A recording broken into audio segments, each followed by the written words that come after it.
Utilizó todo el poder del gobierno para torturar a mi papá, para mantenerlo preso en un hospital militar. Mi papá ya iba a cumplir 9 meses en un hospital militar contra su voluntad. Chávez inicia un circo de expropiaciones y asaltos a la propiedad privada. En aquella casita que está allá vivió Bolívar recién casado. Esa casita que se ve ahí con 2 balcones.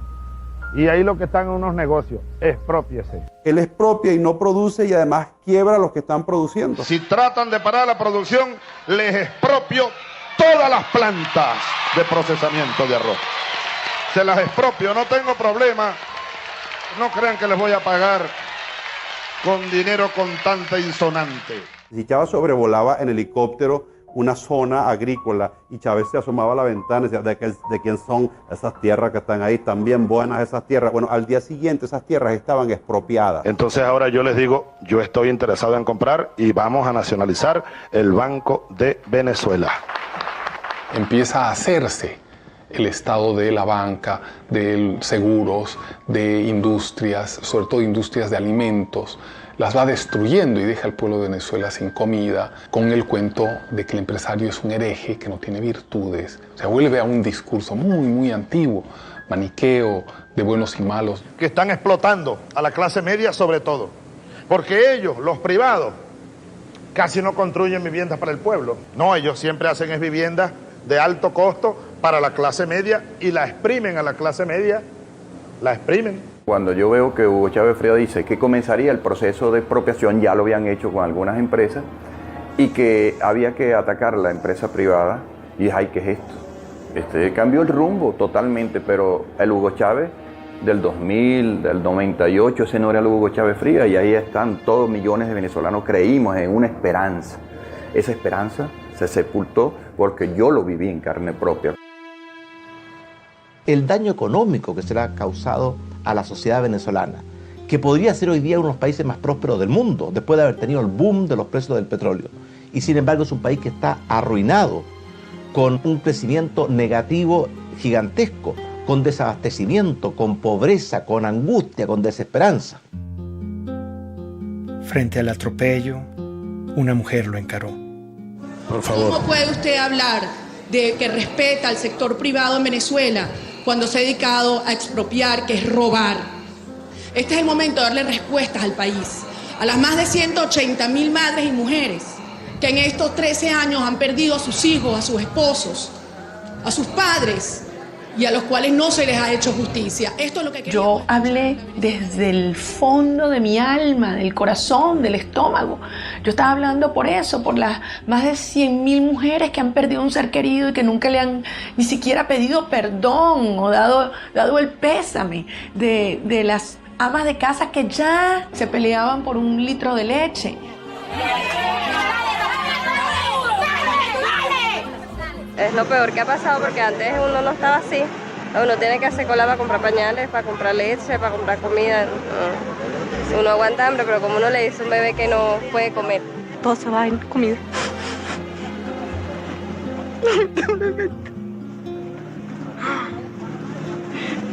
Estamos pasando trabajo.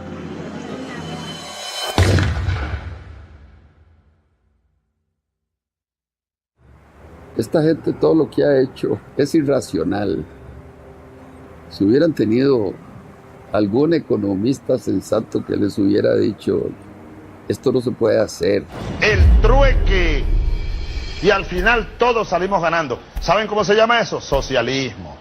No, aquí no estamos produciendo para ganar dinero. El chavismo yo creo que es una colección fantástica de todos los errores de política económica que se han cometido en la historia. En los libros de texto están llenos de cosas que el mundo ya ha aprendido a no hacer. Pues el chavismo las ha hecho todas. Venezuela tiene el peor desempeño económico del mundo. En este momento no hay país que tenga una caída del producto más grande que la de Venezuela, no hay un país que tenga la inflación más grande que la de Venezuela, no hay un país que tenga la escasez más grande que la de Venezuela. Bueno, la situación económica no está bien. Nosotros vendíamos pollo, pernil, hervido, todo eso. Esto funcionaba bien. De repente, todo se fue para abajo. La situación del país está terrible, lo que provoca es llorar. Todos roban, todos. Todo es una corrupción total. El chavismo es un fenómeno político difícil de explicar a quien no ha estado en Venezuela y a quien no lo ha vivido. Y exacerbó al límite nunca imaginable uno de los grandes males de nuestra historia, que es la corrupción administrativa. Y entonces los que uno vio que llegaron aquí, como decía Chávez, con las patas en el suelo, hoy son grandes potentados, grandes millonarios. El único camino a la justicia es el socialismo, no es el capitalismo, no es ese canibalismo que se quiere implementar en el Estado. Ministro, ¿no es contradictorio hablar de capitalismo cuando usted tiene una corbata de Louis Vuitton, unos zapatos Gucci? Yo no sé claro que no es contradictorio, porque yo quisiera que Venezuela produjera todo eso y entonces yo comprar todo lo que se produzca aquí y no tener que importar el 95% de los rubros que consumimos. Hicieron un negocio como jamás se ha visto, pues. Nosotros hemos presenciado el gran saqueo que se le ha hecho a Venezuela, que probablemente en ningún país del mundo haya habido un saqueo tan a fondo y tan organizado como este que hubo en nuestro país. Es mentira que hubo una lucha contra la corrupción, todo lo contrario, este ha sido el gobierno más corrupto que existió en la historia de Venezuela, aprovechándose del histórico barril del petróleo que llegó a superar los $100 varios años. Tanto gasto desproporcionado y lujo se apoyaría con el crimen organizado. En entrevista exclusiva con NTN 24, Emily Blasco, corresponsal del diario ABC en Washington, aseguró que el hijo del fallecido presidente Hugo Chávez utilizó aviones de la petrolera estatal PDVSA para transportar droga hacia el extranjero. En el libro Ilícito lo que yo simplemente documento es que no hay nada nuevo con respecto al crimen, excepto que llegó el siglo XXI y le añadió la posibilidad de tener grandes carteles criminales que operan internacionalmente y que trafican con todo tipo de ilícitos, de gente, de drogas, de armas, de dinero y de política. El chavismo es un proceso por el cual el lumpen, los sectores delincuenciales de una sociedad, se apoderan del poder. No son los intelectuales que uno soñaba en el marxismo-leninismo que se apoderaban del poder. Son los sectores más delincuenciales de la sociedad. Y por eso son tan audaces, por eso pueden ser tan crueles. Y por eso tienen un hambre de poder que no respetan amigos, que no respetan a quienes los han apoyado. Que yo voy a gobernar con los mejores, con los más capacitados. No tengo compromisos partidistas, ni personales, ni particulares con nadie. Chávez lo que hizo fue, para preservar el poder, crear varias bandas de pandillas. Y estas pandillas tienen distintos jefes. Y eso explica la estratificación, eso explica por qué Venezuela se convirtió en un narcoestado. Como Venezuela se convirtió en un sistema cleptocrático. Cuando la gente me dice este es un estado fallido, yo digo es un narcoestado criminal fallido. El ministro de Interior, Justicia y Paz, Miguel Rodríguez Torres, indicó que las maletas contenían 1,3 toneladas de droga, una de las incautaciones más grandes que se han hecho en Francia. De acuerdo con Rodríguez, un total de 22 venezolanos han sido detenidos, de ellos 8 son militares. Este régimen que con las dos manos, la izquierda y la derecha, robaba, destruía, también tenía geopolíticamente dos manos. La mano petrolera, la mano negra, la mano fuerte, y la mano blanca de la cocaína que venía de Colombia y se redistribuía de Venezuela. Conforme va debilitándose la mano negra, la mano petrolera, pues hay más necesidad de la mano blanca. En México se discute y se debate si al Chapo Guzmán lo extraditan a Estados Unidos. En Venezuela el Chapo Guzmán sería ministro. A través de este medio de comunicación, Lindsay Salazar, quien es uno de los hombres importantes de la seguridad que tuvo Diosdado Cabello, denunció que el presidente de la Asamblea Venezolana sería el líder del Cartel de los Soles, una banda de narcotráfico internacional que tendría entre sus miembros a varios militares venezolanos. Diosdado Cabello es oriundo también del estado donde yo nací también. Era un muchacho muy humilde del pueblo del Furreal, pero la ambición desmedida de este señor se convirtió a tal magnitud que con el Pollo Carvajal, general narcotraficante vinculado al Cartel del Sol, que hacía lo que le ordenaba Diosdado Cabello, impulsaron y protegieron el narcotráfico en Venezuela. Es una cosa terrible lo que voy a decir, pero esto ha funcionado más como una banda delincuencial que como un sistema político. Por eso es tan difícil explicárselo a la gente de fuera. Venezuela se convirtió en un narcoestado. Jueces, ministros, diputados, incluso la familia presidencial era acusada y encarcelada por ello. Los índices de criminalidad se desataron. El peor problema que hoy tenemos en Venezuela, incluso con la escasez y la inflación que hay, yo estoy convencido que es la inseguridad. Es la inseguridad que es la consecuencia del 98% de impunidad. Una impunidad que protege a las bandas organizadas, una impunidad que protege a aquellos que tienen granadas, que tienen fusiles, que andan en vehículos blindados. Estamos presos y con temor. Tenemos mucha inseguridad, muchos malandros en la calle que nos callan. Y esto no puede seguir así. Que en el mes de marzo, en esos 30 días, en la morgue de Caracas, haya habido ingresos de muertos por violencia que se equipararían a las muertes por violencia de un año de la España de 46 millones de habitantes, es aterrador y el ritmo sigue aumentando. El peor legado de Hugo Chávez son los cientos de miles de muertos que han hecho no solamente que familias enteras se enluten, sino que millones de personas dejen en Venezuela. La gran parte de la inmigración venezolana no es una inmigración económica como la que empezamos a ver ahora. La gran parte de la inmigración venezolana es una inmigración presa del pánico de vivir en una sociedad absolutamente enfrentada y donde se mata por odio.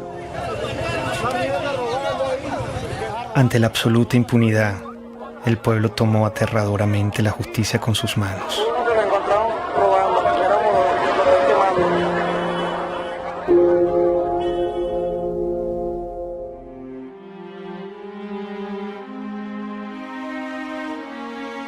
En la lógica totalitaria no existen argumentos, existen posiciones e intereses. Está la revolución y lo que le conviene a la revolución, y están los enemigos de la revolución y lo que le conviene a los enemigos de la revolución.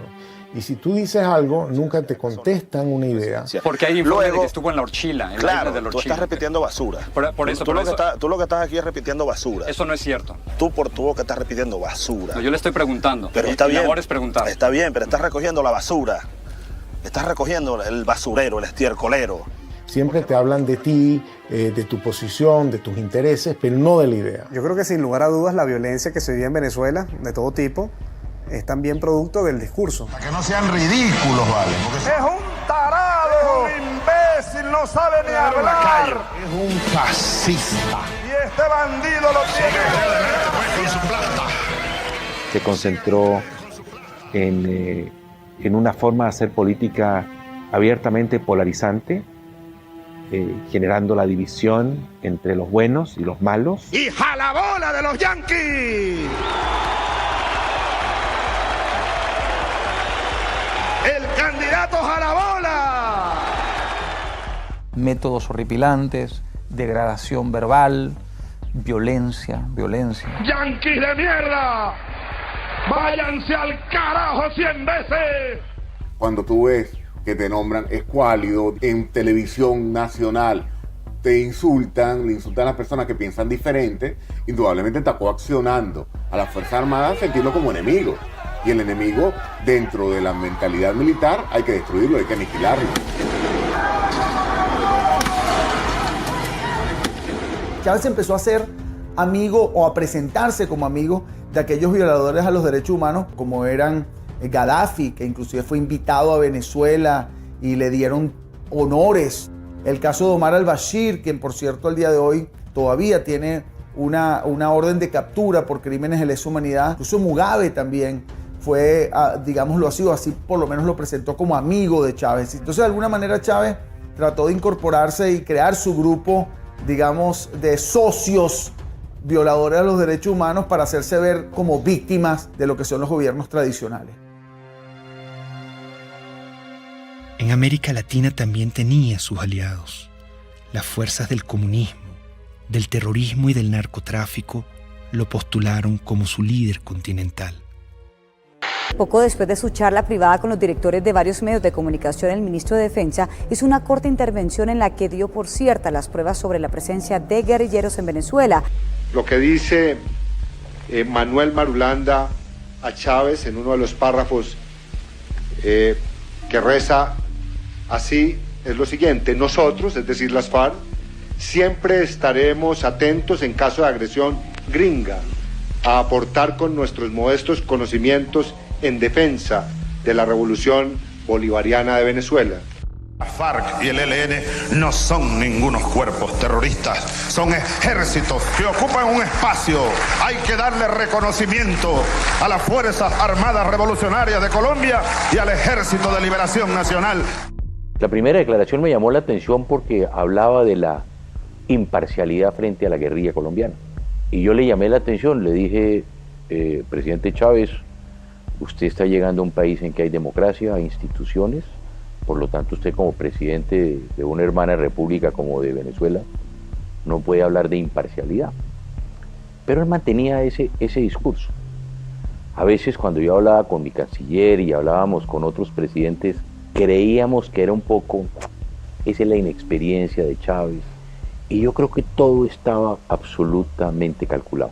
La milicia popular va a tener su vehículo, su armamento, sus cuarteles de milicia y su organización. Ustedes son una fuerza guerrillera, pues, para decirlo más claro. La milicia, yo podría decir que es un partido armado, que es un cuerpo que crece y se desarrolla casi al mismo volumen de las Fuerzas Armadas orgánicas. Y hay otra cosa muy delicada, que son los colectivos, organizaciones armadas. Todo es el poder, para mantenerse en el poder.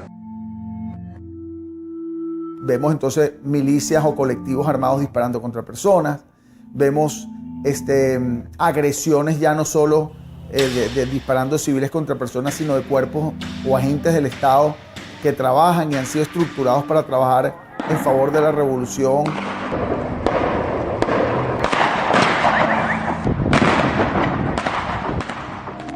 Se dispuso a controlar hasta la última conciencia. No quería críticas. La libertad de expresión también debía ser pisoteada.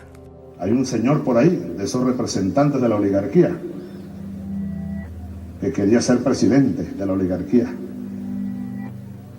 Y que luego esos gobiernos adecocopellanos le dieron concesiones para tener un canal de televisión. Estoy viendo la televisión, una cadena más, y me llama la atención el tono en el que está hablando delante de militares. Y ahí es donde él hace el anuncio de que él va a cerrar a Radio Caracas. No habrá nueva concesión para Radio Caracas Televisión. Se acaba la concesión. Ya está redactado la medida. Así que vayan preparándose, apagando los equipos, pues.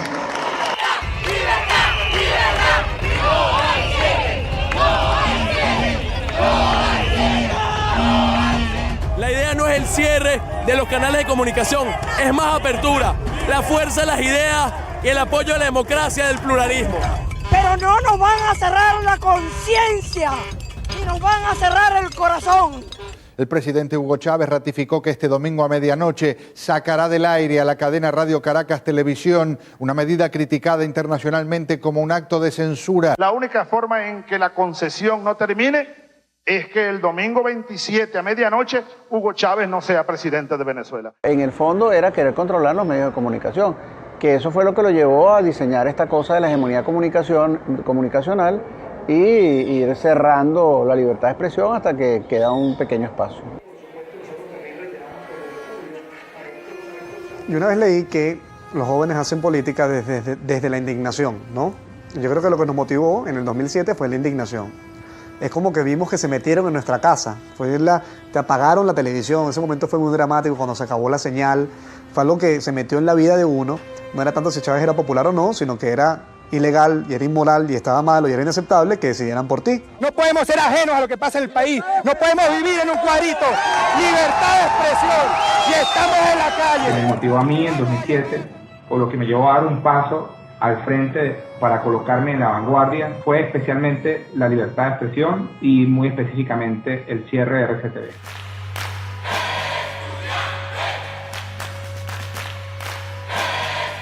El movimiento estudiantil del año 2007 es el hecho social más importante de los últimos 50 años. Esto es un movimiento que surge en defensa de la libertad, de la dignidad, de los derechos humanos.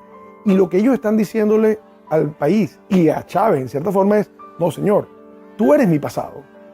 No me gusta este presente y voy a pelear por un mejor futuro.